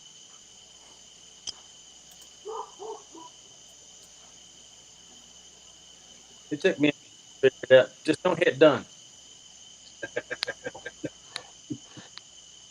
We're in broadcast. Oh, you don't have a button. Okay, so it's been a good stream so far. Thank you. There's Tactical. Oh, Hey, Welcome back. I don't know what happened, man. So yeah, I'd have to pick freezer food, to be honest. freezer food. Yep. Why? Well, I didn't get a context of how long I'd be eating it, and out of the options, frozen meat's the best meat. Yeah. I don't know. I disagree with that. I think fresh meat is the best meat. Well, you gave the options of freeze-dried, canned. Oh, yeah. Good point. Freeze-dried, canned, frozen, and then what was the other one? Dried. Dried, yeah. Frozen meat wins. Okay. Fair point. So with frozen, what would you do in a power out situation? Just eat it all? Well, what I have on hand currently, I could turn into a ton of dried meat relatively quickly in almost any point in the year. I have the amenities to do that. So there's that. And then I can also do a ton of canning pretty rapidly. And I also have the ability to do some other things that are a little more uncommon with them as far as storage. So I could turn frozen into refrigerated for quite a long time. Good point. I don't know. I don't do any long-term storage with frozen. I don't depend on electricity for my preps, just because I don't want to have to go through that extra expenditure of energy to reconstitute something in the canning or drying. I want to make it stable for as long as possible in as small of an area as I can. Yeah, I gotcha. To me, it's a amount of application versus nutritional value. So like a freeze dryer is absolutely your best choice in almost every way possible for like a high speed, lightweight, bug out type thing. They're easy to make, easy to assemble, easy to utilize. They don't technically need to be cooked even because there already are. But for like a day to day, let's say 1 year type preparedness, I would say frozen takes it. But you can't just have a freezer in your garage heating up your garage and not very cold. Like my situation, it's a very cold freezer, very well insulated, that's very well packed. I mean, back in the day, they used to have ice houses, but I don't even know anyone, especially in Arkansas or the southern regions, that would be capable of creating an ice house, because you would need a mountain of ice just to store long-term anything of significance. You know, talk about Doc Brown last week. Well, I mean, you can make ice, but I'm saying the ice houses would be like a warehouse of ice just to keep maybe 3 or 4 freezers worth of food cold. It would take that much with the heat we have here. Even you would have to be quite a bit underground as well. Yeah, basically you get down to 60 degrees, and then from there you could get as cold as you can with ice, and air is your enemy. But I mean, if you think about what they were doing late 1800s, early 1900s, now they're preserving meat. That's basically what you're going to end up doing unless you have a massive personal power system that you can utilize to refrigerate and then freeze things. Because air conditioning actually is the key to the whole. Right. And without that, you're stuck with dried or canned goods. And ideally, like you go back in time with dried or canned goods, that wasn't a long-term solution. That was just for a season. Well, that's what I was saying with the dry goods. Plant and keep going. Yeah, the dry goods are like canned meat or whatever. That just carried you over basically late spring, summer, early fall, and then the freezer was outside.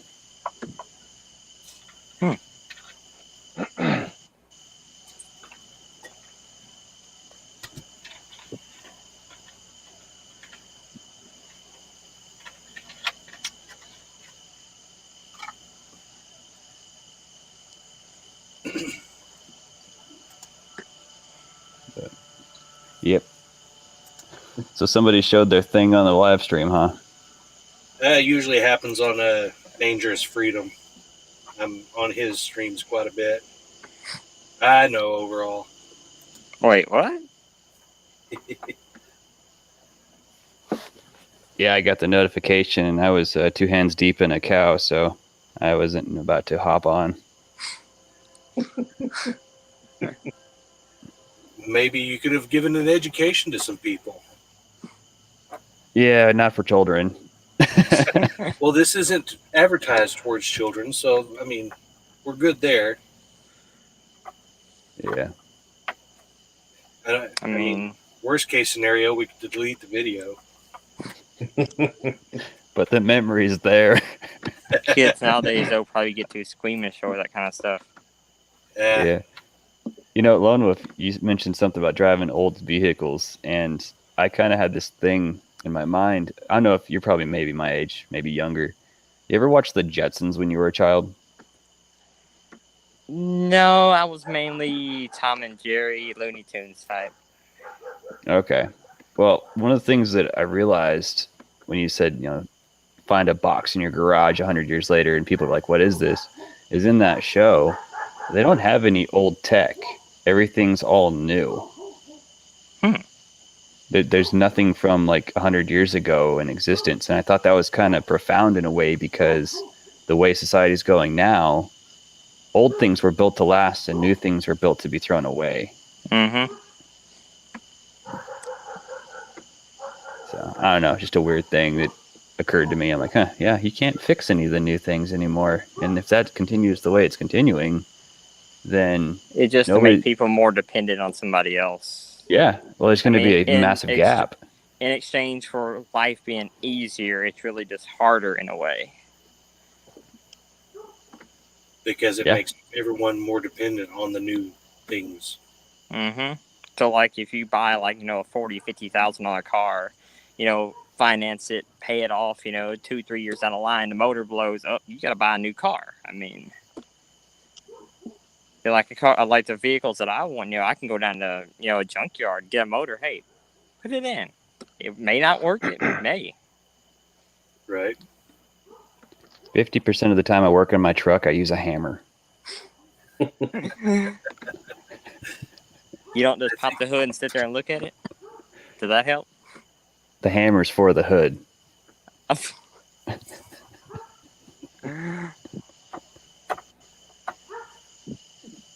I think we all have our favorite hammer just for hard resets. Yep. Mine's a crescent, but yeah. It's a what?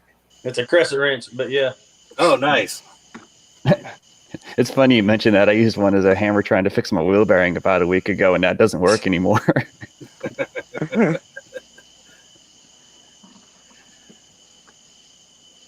And then the channel locks to tap the starter. Yeah, all screwdrivers are pry bars. Yeah. Until they start to bend, then they become weapons toward yourself. I'm still running a 1958 Case tractor, so nice. Yeah, it's a constant pain.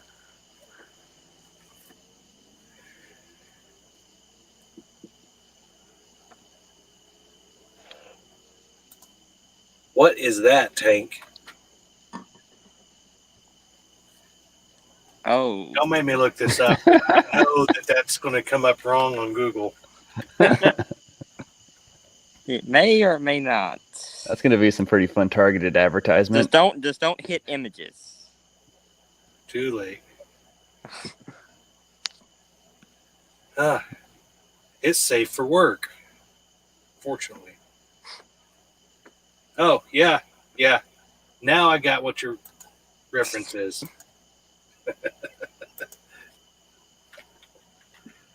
Rounds the nut off.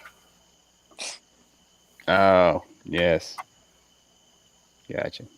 That makes sense. Never heard it called that. Me either. But I think I'm going to use it from now on. Hey, overall, are you on MeWe? Yeah, I'm on there. I don't check it much. Yeah.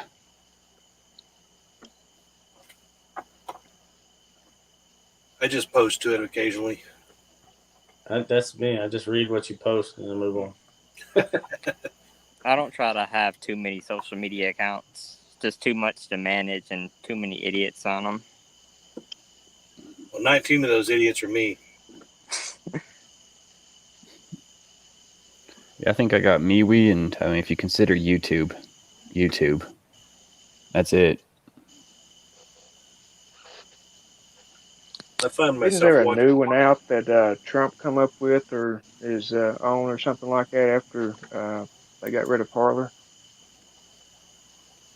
I heard something about that. I don't know if he actually went through with it or not. Yeah, I've never seen anything of it being real or not.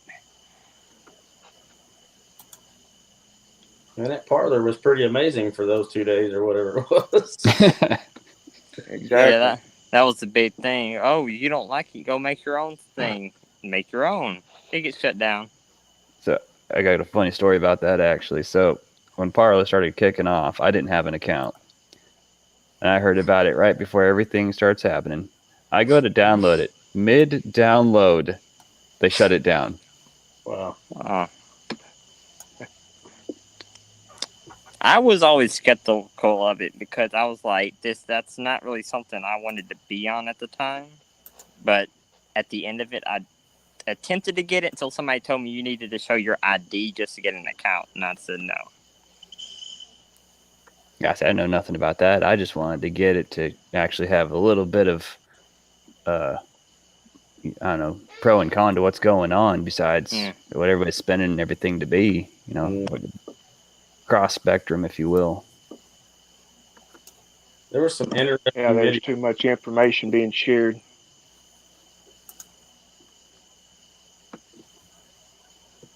Yeah, a lot of information you find you got to take with a grain of salt until you can actually fact check it yourself, which too many people are too lazy to do.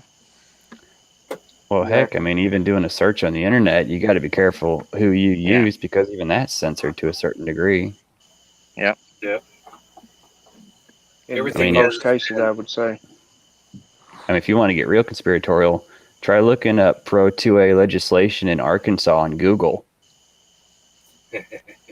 You can't find it. You can literally look up the bill number and it will pull up a bunch of really random crap. It's like, no, Arkansas is not a 2A sanctuary. Well, yes, it is. You can look up the act and really everything. And it's not there on Google. That's still a relatively new thing, though. So Yeah, you'll run into older articles that are still in the search engines, so to speak. Yeah, but if Joe Floppy Doo kicked a football through a couple hoops, that's top story, man. Yes. Yeah, I know. Everything about the celebrities is just like, we owe this and that. Like, I don't care about that.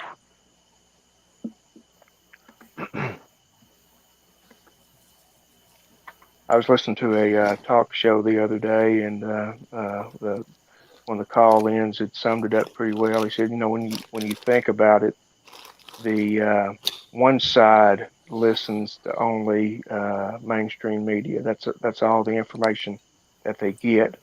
The other side gets bombarded with mainstream media, but yet goes on other platforms to hear another side. So who's really the most informed? Well, it's not always the most informed. It's the better informed. Because like you said, there's information everywhere. And we can be the most informed by getting all of it, but what's right? Where is the fact? Where is the whole truth? And nothing but the truth. You won't find it anywhere. Well, on the basis of that statement, I would say like the biggest thing that's handicapping, I'd say, information through the internet and its relevance is exactly that, proof. You can't prove anything. Because there's so much fake out there. I mean, deep fakes. You can sit there and record a video of yourself, plaster someone else's face on, and it be convincing now. Yeah, exactly. Absolutely. Yeah, that's something PJ mentioned he was worried about. Oh, it's a different group. You may not know who that is. Oh, I do. Did you say TJ or PJ? PJ. Pastor Joe. Oh, okay. PJF. Yeah. Viking.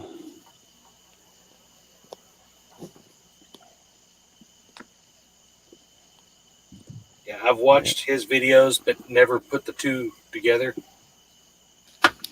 until I think you mentioned it last week overall.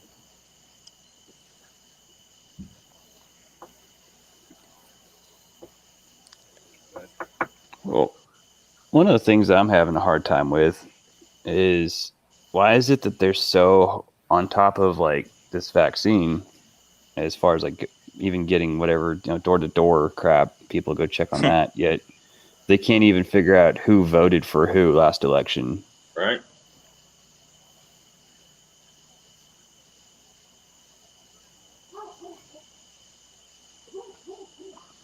I know, It's prying eyes. it is easier to push something that you want Yeah. rather than go after something you don't want to.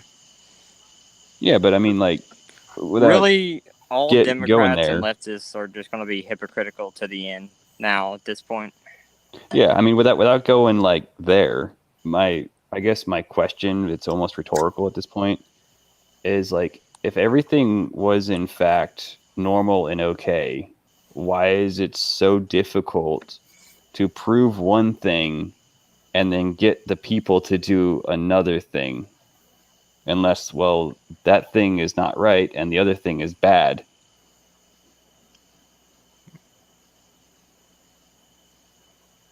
Money. Yeah, I would agree with Money, that. power, influence, gain. That's actually a good point. So let's say this vaccination's free, which it sure seems like it is. Who does benefit from it? Like on a The big pharma. Perspective. Because if I listen to some of the what are those for the president talks and all that, those news things, talking about saying that the government bought, millions of doses. Keyword bought. They're using our tax dollars to fund that. Okay, that makes a heck of a lot of sense Yeah. now. Just like the new Green Exactly. Deal was to buy the solar panels and everything else, and then these companies fold up during Obama's era after the government bought all of this stuff. It's a money-making scheme. Yeah, it's basically a big cash grab. I never really looked at it in that light. It makes sense, though. It really does. If the government purchased the doses initially, that makes sense why they're pushing to everybody get them so bad, because you have to cycle the product. And it's a twofold attack, or not attack. I won't use that word. It's a two-pronged Operation. vector operation. Thank you. Not only is it for the money, but it's also to gauge how much control they have over the people. Oh, yeah, we saw that with the masks. I mean, I don't care what people do, but I'm still alive and I haven't worn one yet. And the reason they're trying to do the IDs, because those that don't have the IDs are the enemy in their perspective. Easier to track, really. You're a white ring heterosexual Christian extremist. Yep. That's why and you're Facebook white. is trying to get people, families to turn in people that they label extremists. Yeah, these platforms are going way too much with overreach. I say it would probably be a good idea, and it worked when they were doing the things in New York with the hotline to turn in people that didn't wear a mask and all that. If everybody, which it had to be everybody at the same time, which would be really hard and probably not even doable, if everybody turned in somebody or even a fake name and just overloaded their system, so they'd realize it wouldn't even work. Yeah, but then they would pursue criminal charges over the ones false reporting. Yeah, you're probably right. Just like when everybody was talking about the vaccine passports and everything, people were already making fake ones, and they're trying to say, "Oh, well, we're going to get forgery charges for these people." How do you know if they're fake or not? There's no, seal or anything on them. There's no lamination. They're not like, state ID or anything where you got the hologram in it. Right. So you can't prove they're fake. Yeah, I mean, even if they update them all the way to as high as they can get it updated, people will still counterfeit something if it's worth counterfeiting. I mean, people still make fake IDs.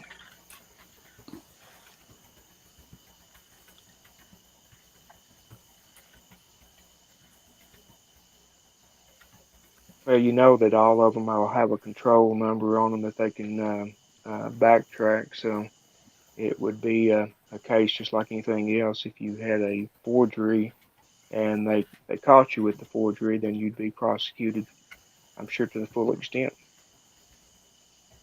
Yeah, I mean, I'm not one to turn a blind eye to it, but on one hand, if they're having such a hard time with like voter ID, don't have a lot of worry about a vaccination ID to a certain degree. I mean, if they do start to push it, I think that there'll be a lot of backlash.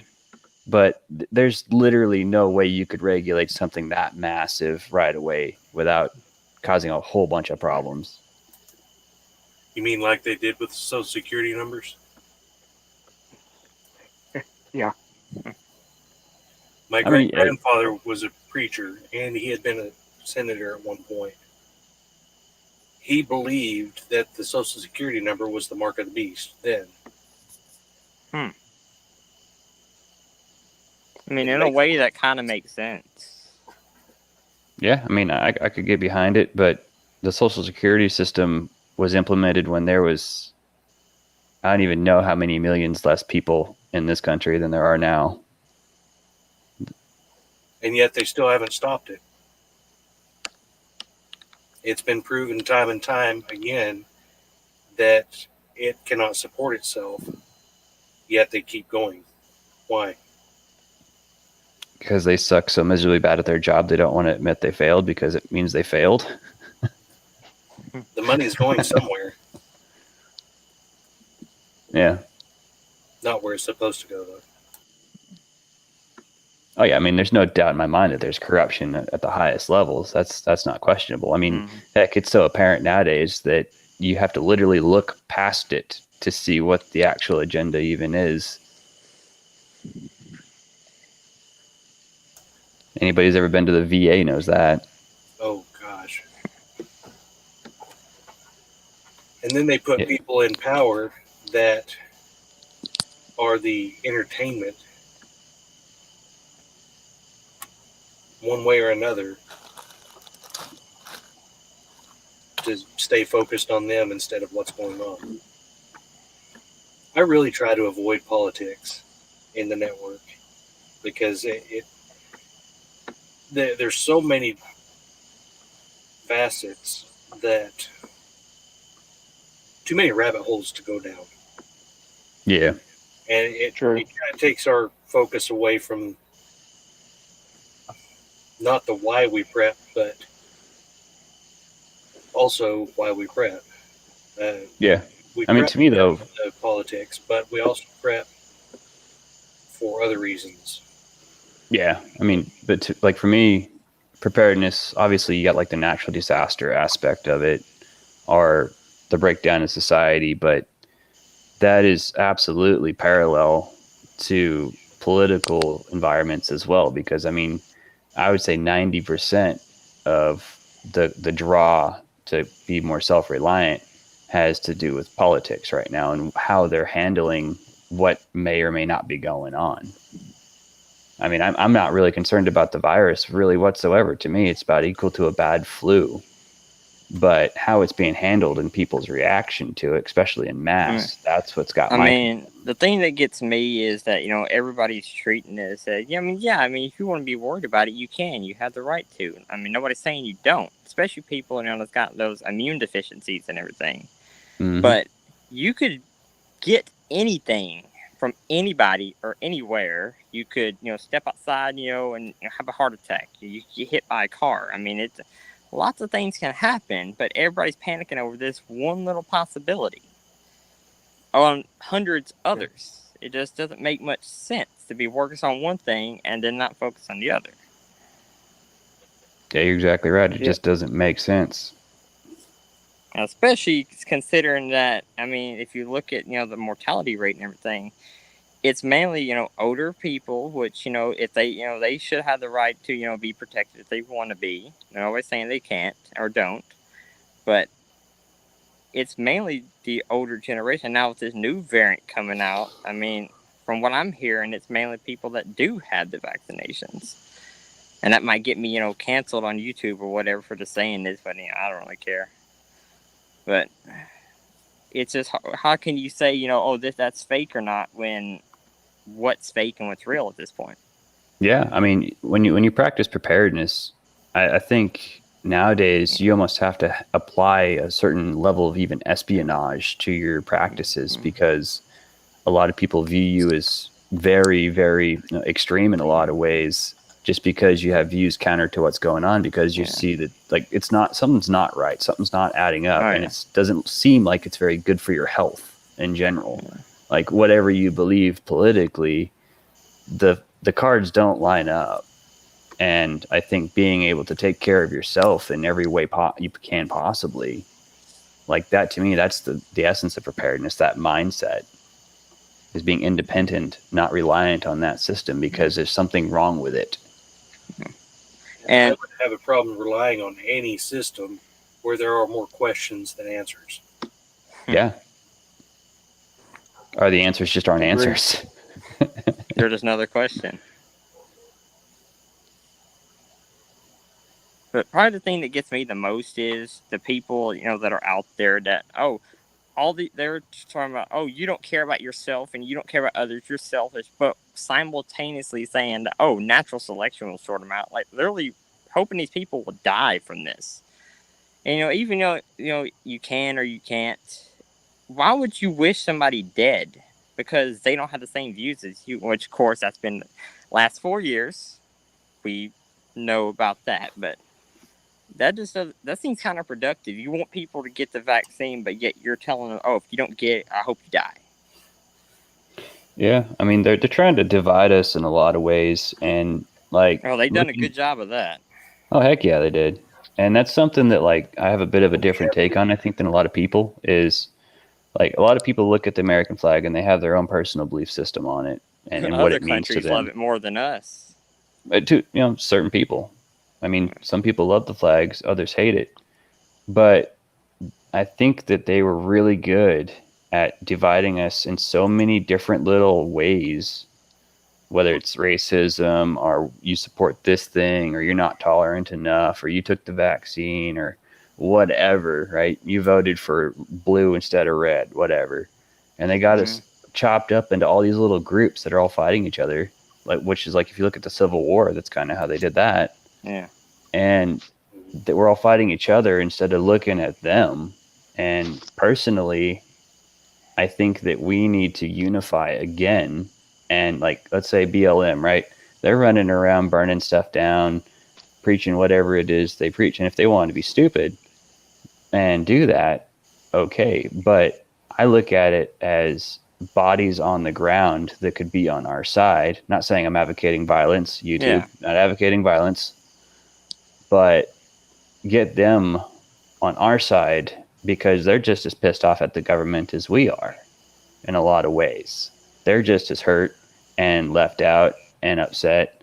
So they may hate the American flag, but they think that it represents something else than it actually does. They think that it represents the government when in fact it represents the people.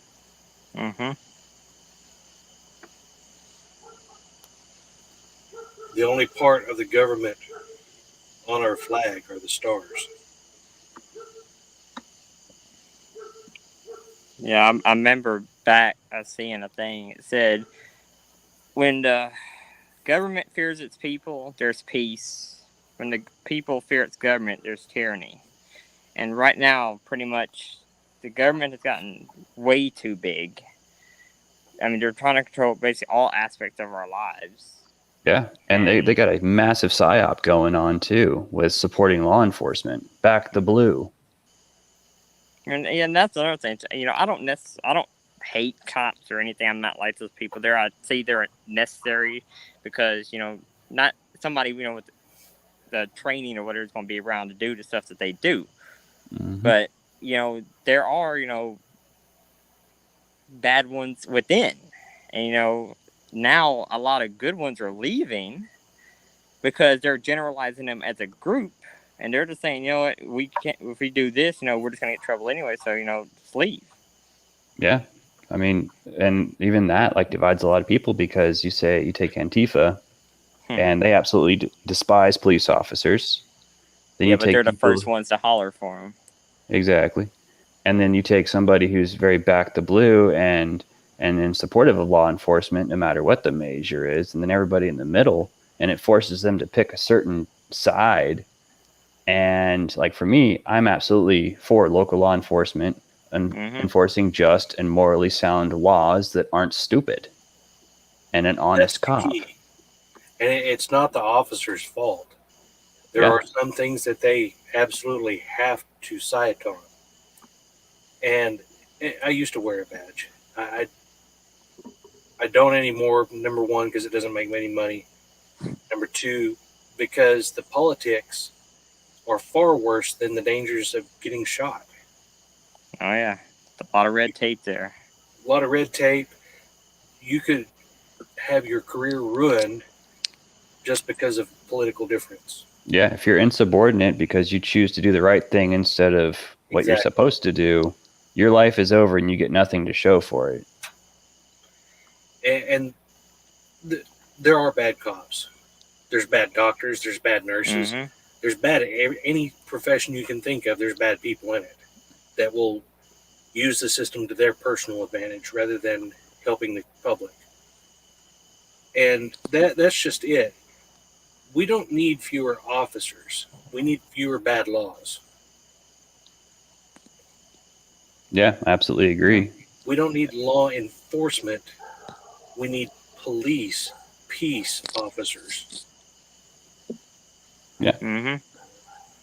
And in this day and time, a peace officer is run out of the profession very quick.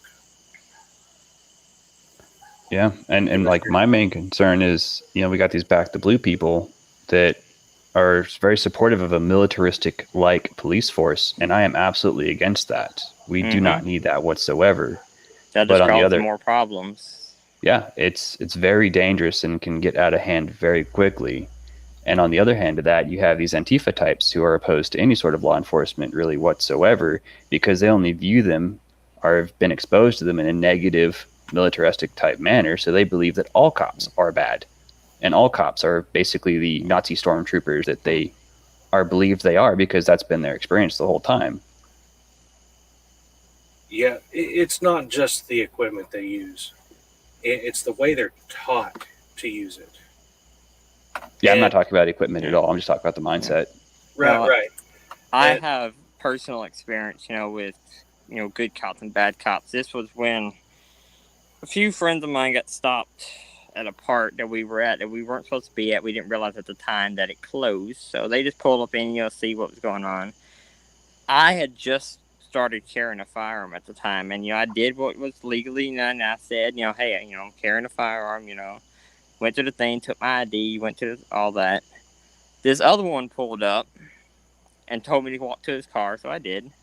They're talking about, it's a misdemeanor in the state of Arkansas to be a minor in possession of a firearm. I'm like, I'm not no minor, sir. Being respectful as I could. He's like, oh, you can only carry if you're in the military. But I'm like, no, because I'm outside of a base right now, so that wouldn't be legal either. And the other guy come, which I think he was a lieutenant, but I don't remember his name. He read the thing, and he immediately saw it. He was like, it says under 18. He is over 18. And we walked back, and I guess he think I was getting a little nervous about that. And he goes, look, if anything was already wrong, you'd already be in the back of a car. Don't worry about it. And, of course, everything was good. I'm not a felon. I'm legal. I did the steps that was necessary.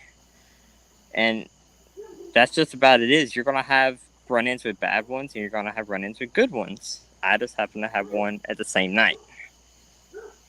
Yeah. But usually when the good one's around, the bad one can't really do anything. But it depends on if you have a department that's more bad than good also.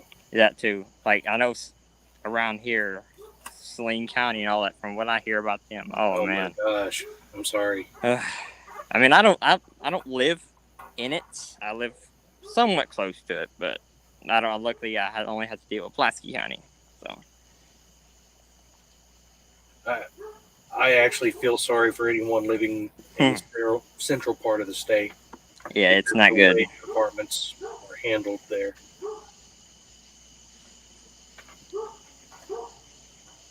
Yeah, we got kind of a interesting sheriff right now in Madison County that his views are definitely like in the federal funding oriented. More go with the flow kind of situation, and that's absolutely not okay. So There's times to be go with the flow, and then there's times to be proactive. yeah, And going when along that with a kind of gun position- buyback is not okay.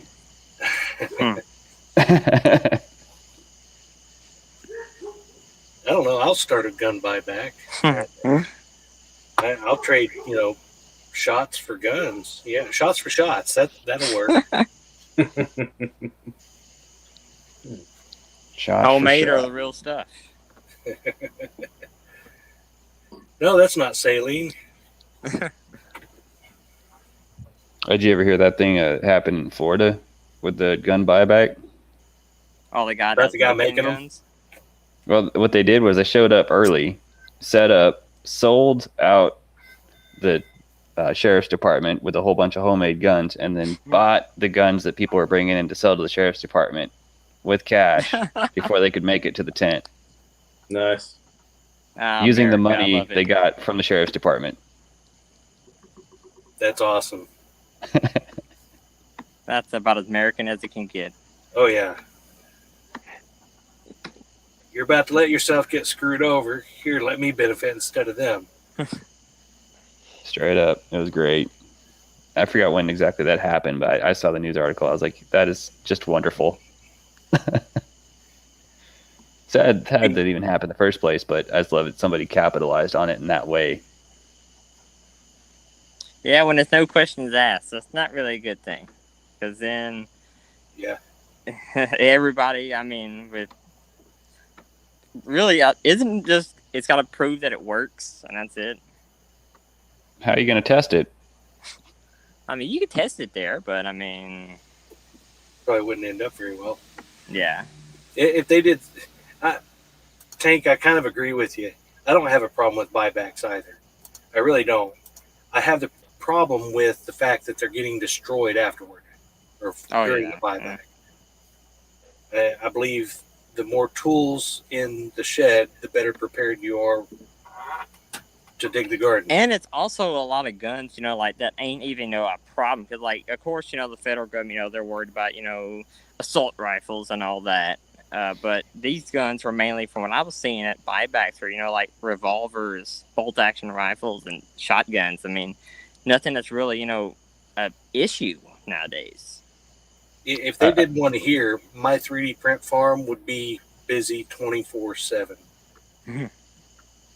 I think the only way I'd even be remotely okay with a buyback is if it was unquestionably like voluntary, and the only reason for the program is to get mechanically dangerous, unreliable firearms to be dealt with. So like a really, really worn out, just not functioning properly platform, just to get something back for that thing instead of just literally destroying it yourself.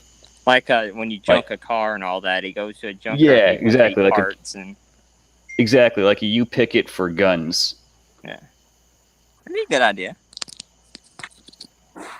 So like if you have like a hang fire or something. Long. What's that? If you know anyone selling broke ones, I'll buy them all day long. I was saying, like, you get a hang fire in an AR and completely blow the receiver apart and just mangle it. Like, There's it's still good unsafe at that parts. point. Hey, if you want the bent and broken pieces, good for you. I don't want them.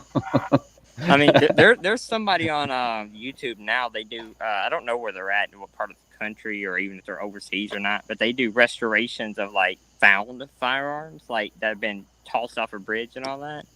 Yeah, and they completely bring them back to new condition. Yeah, that's kind of the inherent thing with guns, though, is they're built to actually literally handle explosions. So they're pretty strong in general.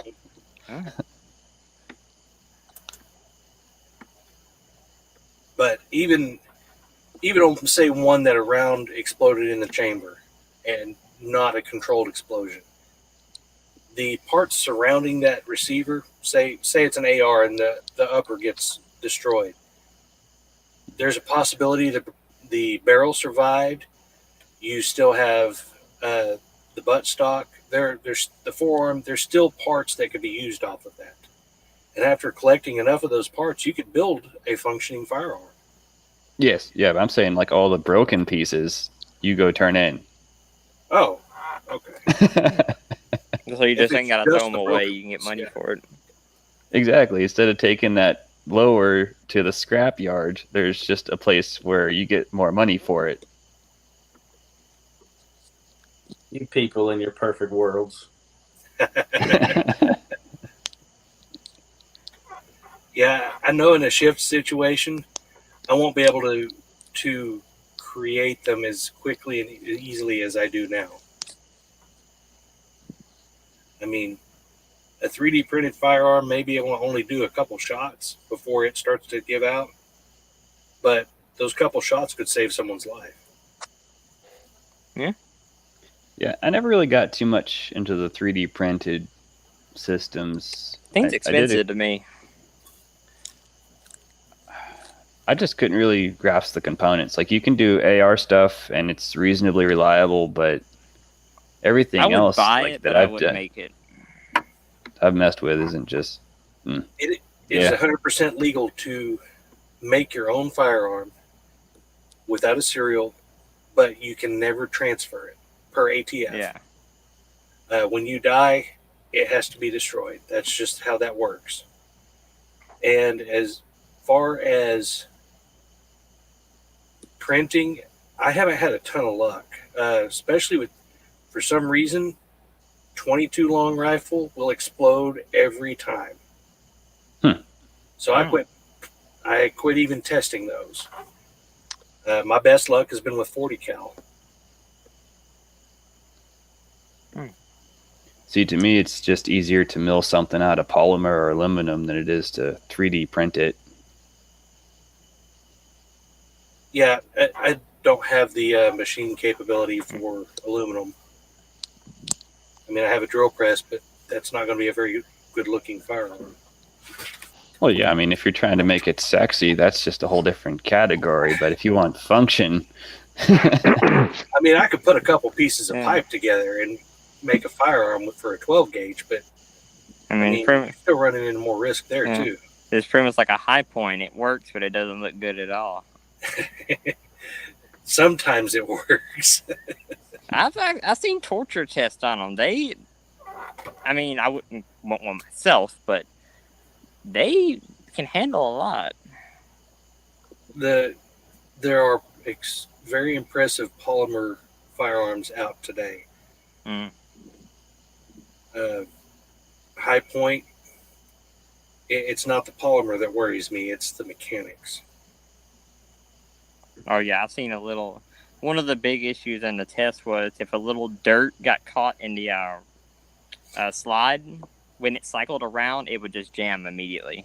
But you re-rack it and it'd still fire, but it'd jam again. okay. I'm just going to answer Tank's question. So, to answer your question, Tank, my point with the whole turning the parts in thing is so that somebody couldn't put together a dangerous firearm again that's like literally mechanically unsound thinking it would be safe. If that kind of makes Turning sense. in the ones that are only wall hangers and will only ever be wall hangers because they're so abused. Yeah, or just the damaged pieces of a failure to where somebody brings in, like, you know, a lower, for example. I keep using that as an example, but something that had like a real bad hang fire that if you try to shoot it will blow up in your face, but it looks fine. Yeah. I've got a couple old revolvers that were in a house fire, a family member, and I would never feel comfortable firing those again, even if I put them back together, just because of the heat that they were in. While they look great to the eye, I guarantee they're brittle enough now that if you were to fire them, they would explode. Yeah. And I think it'd be cool to get something like a little above scrap value for a 7-pound firearm, just because you're doing your part to make the world a safer place.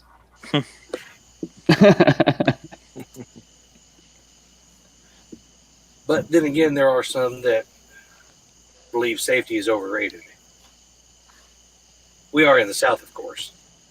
Yeah, but I think safety under the guise of danger and vice versa, though, there should be a little honesty in that picture. True. People should If know something the danger looks, they're accepting. Yeah.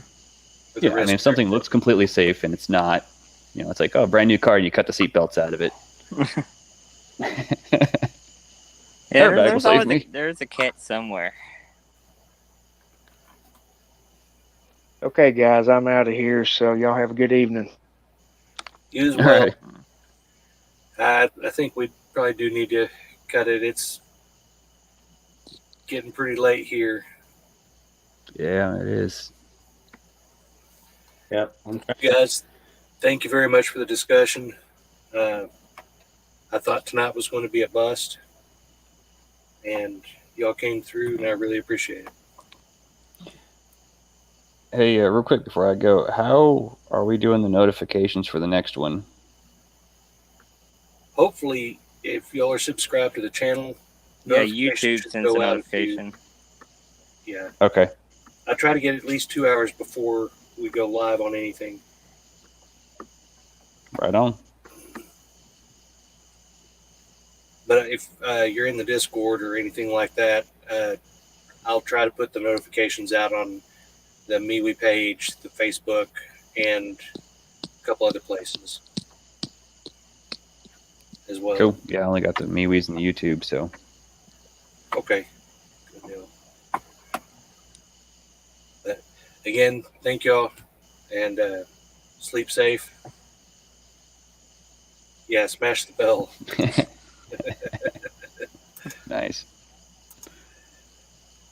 All right. Y'all have a good night. All right. Thanks, guys. Mhm. Thank you. Thank you.